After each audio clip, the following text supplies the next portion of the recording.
Сайн байцгаана уу сонсогч та бүхэндээ энэ өдрийн мэндийг хүргэе. Amis Time подкастын шуудан ирлэгийн шинэхэн дугаар хүрэхэд бэлэн болоод байна. Юуны өмнө намайг дэмжиж урам өгдөг сонсогч та бүхэнд үнэхээр их баярлалаа гэдгийг хэлмээр байна. За подкастаа эхлүүлээд сар гаруй хугацаа өнгөрч яхад одоо хэдүүлээ бараг 9,000 гуйлаа болох гэж байна. Тэгэхээр дардаг минутаа дараад сайхан түгээгээд өгөөрэй баярлалаа. Би ахыгаа үзэн яддаг. Ахыгаа би үзэн яддаг юм. Түүнийг харах бүртэл би яагаад ийм хүний дүү болоод төрчихсөн юм болоо хэмээн дотроо шивнэж ахыгаа улам бүр үзэн ядна. Ах маань одоо их сургуулийн оюутан. Оюутанч гэжтэй оюутан байх байсан. Тэр 8 дугаар ангидаа сургуулаасаа гарчихсан болохоор одоо сургууль сурдаггүй. Намайг баг байхад аав ээж тэгээд ах бид дөрөв хамт босолд орж ээж аав хоёр минь нас барсан. Би харин яг тэр үеийг сайн сандаггүй юм. Ахын минь 2 хөл мдээгүй болж хөдлөхөө байсан. 2 дугуйд тэрэгцрээрээ 2 гараараа эргүүлэн ийш тийш явж байгааг нь харахаар миний зэв хурч уламж ихшдэг. Яагаад заавал ийм хүнтэй намайг үлдээгээд явсан юм бол гэж ботон аав ээжигээ ч зүхгүй байдаг. Ах минь машин замын голоор явж бохи тамхи тариахан зардаг. Машинуудын дундуур явхад нь аз тааруул хүмүүс түүний зарж буй зүйлээс нь худалдан авна. Хэрвээ аз таарахгүй бол хүмүүсийн хараалыг өөр дээрээ урсган атлуулна. Манай монголчууд өөрөөсөө дор хүнтэй яаж харьцдаг билээ дээ. Нэг өдөр манай ангид эцэг эхийн хурал зарласан юм. Мэдээж би эцэг эхийн хурлыг үзье яддаг. Ахыгаа сургууль дээр авч ирэхийг хүсдэггүй болохоор эцэг эхийн хурал болгоноор хажуу айлын ганаа ахыг гойно. Ганаа ах хар усны дуртай учраас гойх бүртээ ахынхаа 7 хоног бүр хоол авч идэрэй гэсэн 5,000 төгрөгөөр жижиг шилд арх барьж орно. Би ахынхаа өгсөн мөнгийг аль болох өрчихгүй цуглуулахаа боддог. Эцэг эхийн хурал эхлэх төгөж хүүхдүүдийн ээж аав нар инээмсэглэн орж ирээд хүүхдүүдээ унсна. Ямар хатаархмар гэж. Хурал эхлэх цаг болох үед ганаа ах ирсэнгүй. Харин миний хамгийн их ирүүлэхийг хүсдэг хүн тэрэгцрийнхээ 2 дугуйг эргүүлсээр нүүрэндээ инээмсэглэл тодруулаа орж ирсэн. Хуучирч муудсан оролт урагдаж илэгцэн курткийг нь хараад л ангид байсан эцэг эхчүүд мөн манай ангийнхан чив чимээгүй болчихсон. Уучлаарай багшаа, хоцорчихлоо. Би Анугийн ах нагаамаа гэж хэлэхэд нь миний нуур байдгаараа улаан түүнээс маш их эцэн гэж. Тэр харин тоосон шинжгүй миний хажууд ирээд ах нь хоцорчихлоо. Миний дүү удаа хүлээсэн үү гэдэг нэгт нь би хариу дуурайгүй. Би дотроо ихэд урам хугарч бас гайхаж байсан. Ах яаж эцэг эхийн хурлын талаар мэдсэн юм бол бас яагаад ганаах хэрэггүй ах яагаад заавал өөрөө ирсэн юм бол гэж зөндөө бодсон. Эцэг эхийн хурал дууссаны дараа бид 2 сургуулиас гарan гэрийн зүг явцгаалаа. Миний дүү даарч ийн үү?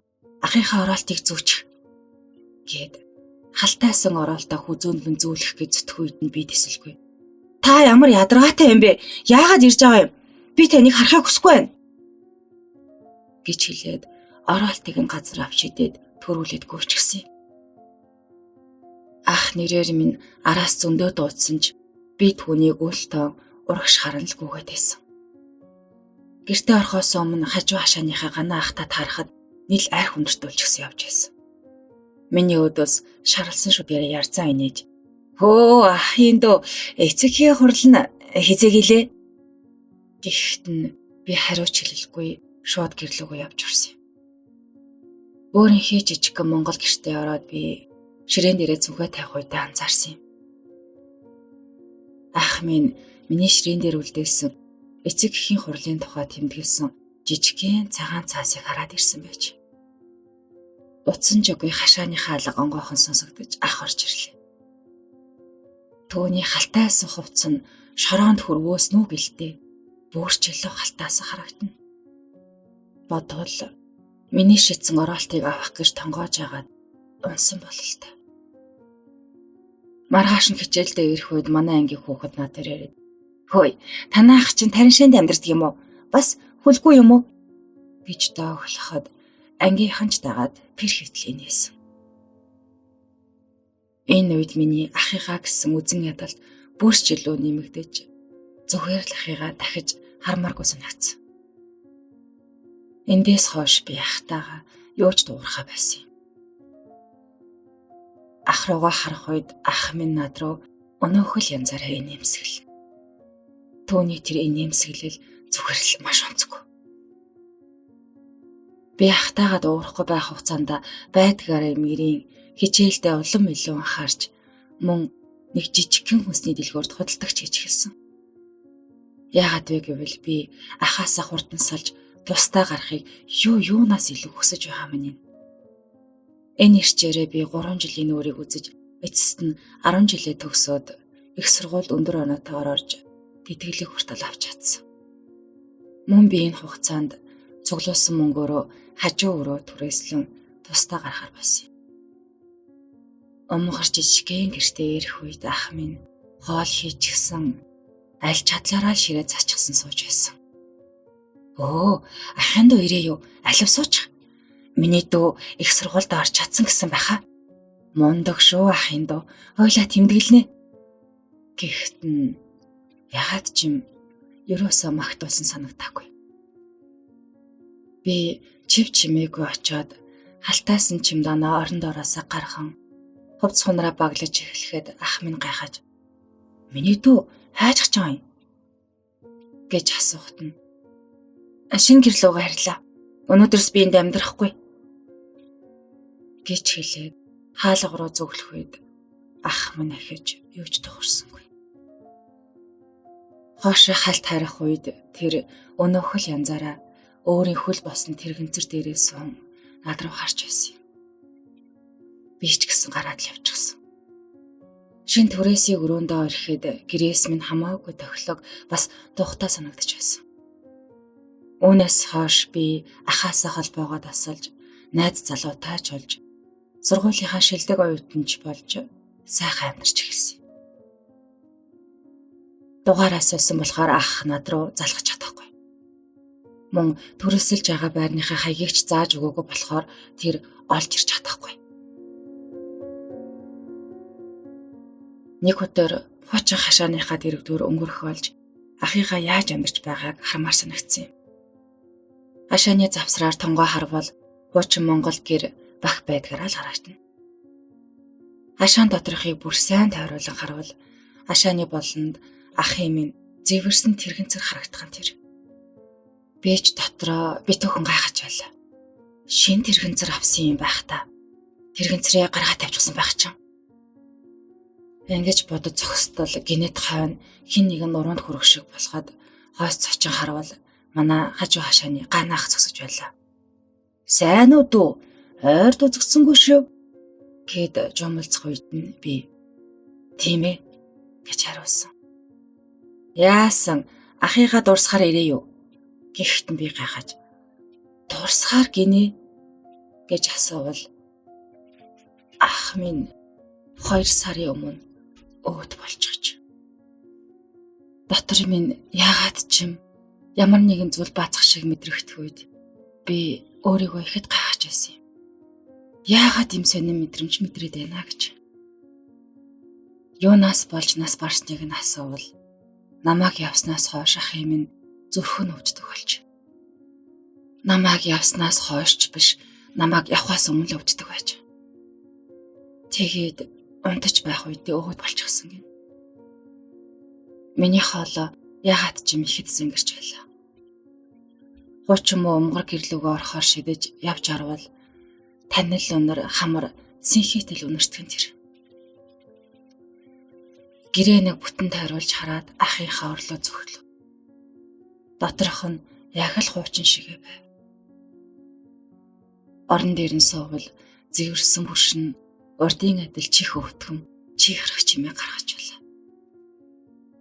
Ширээ рүү харвал шаралсан цаас тодоогч харагдана. Цаасыг аавн харвал ахын минь бичиг зураан харагдчихлаа. Би цаасан дээрх бичсэн зүйлсийг уншаад хоолой минь байтгаараа зангирч нулимс нүдийг минь бүрхээд ойлчихсон. Энэ надад зориулж бичсэн захиа байж. Тэрхүү захианд сайн уу хонгор дүү минь сайн сууж байгаа биз дээ. Ах нь сайн сууж байгаа. Дүүгээ хаяа санахал юм. Дүүтэйгээ байхдаа ах нь жаргалтай байж дээ. Чамаага зовоодог байсан бол ахыгаа уучлаарай. Ах нь чиний төлөө юу ч хийж чадаагүй. Гэхдээ энэ захиа нэгэнд чамд очихгүйгээс хойш би энэ цаасан дээрээ бүхнийг бичгээр шийдлээ. Чи бид хоёр аав ээжтэй хамт машинаар эмнэлэг явж байхад том ачааны машинд мөргүүлж осолд орж байсан. Чи маш их алуурч байсан болохоор эмнэлэг явхаас өр аргагүй байсан юм. Би чамтай хамт хойд санал дээр сууж авсан. Осолд ороход аав ээж хоёр газар дээрээ өвд болцгоосон. Харин чи машины мөргүүлж буй талд сууж байсан болохоор би чамааг өөрлөгөө татах үед машины хаалга хонхоож миний хөл хавчуулагдсанаас болж мтэггүй болсон. Бидний хамаатнууд ч аав ээж хоёрыг нас барснаас хойш чи бид хоёроос нүрээ буруусан. Тэгээд л би сургуулиас гарч ажил хийх хэрэгтэй байсан юм шүү. Даанч тэрхэнцэртэй намайг ажилд авах хүн байгаагүй. Тиймээс богт тамхи чихэрхэн зарж мөнгө олохоос өөр арга ахт нүлтийгүй. Аав ээж хоёрын үлдээсэн хитэн төвөрхөөр би хашаа бас гэр худалдаж авсан. Дүүгээ олныг доог болгож байсан бол уучлаарай. Ахын чамааг ирээсээ явж шинэ амьдрал эхлүүлэх үед чинь юу ч дуурч чадаагүй. Чамаага ийм байдалд хүргэсэн нь миний буруу шүү дээ. Ойр дахынхан зүрх их өвддөг болсон. Яагаад өвдөд байгаа юм бол бүү мэд. Их л лугшиж хатгуулах юм да. Ах нь дүүгээ сайхан амьдарч байгаа гэдэгт итгэлтэй байна. Цаашид ч гэсэн сайхан амьдраарай. Чамда зөндөө их хайртай шүү. Миний бяцхан сахиу усан тэнгэр минь гэсэн байлаа. Өөнийг уншаад өөрийгөө илүү их үзэн ядаж бас өөрийн тэнгээ ихэд гайхаж байлаа. Маш их уу гашууд автан би олон хоног үхтэл мэт явах болсон. Энэ өдрөөс хойш 2 жилийн дараа би их сургуулаа төгслөө. Хүүхдүүдийн эцэг их төгсөл дээр нь ирсэн байсан нь ямар хатаархмар гэж. Хэрвээ би таныгаа орхиж яваагүй бол та минь ч гэсэн өдөөд ирчихсэн над руу инээмсэглэж байсан байх та. За баярлалаа. Энд хүрээд өнөөдрийнхөө дугаарыг өндөрлөе. Дараагийнхаа дугаараар иргэн баяртай харуулцгаая.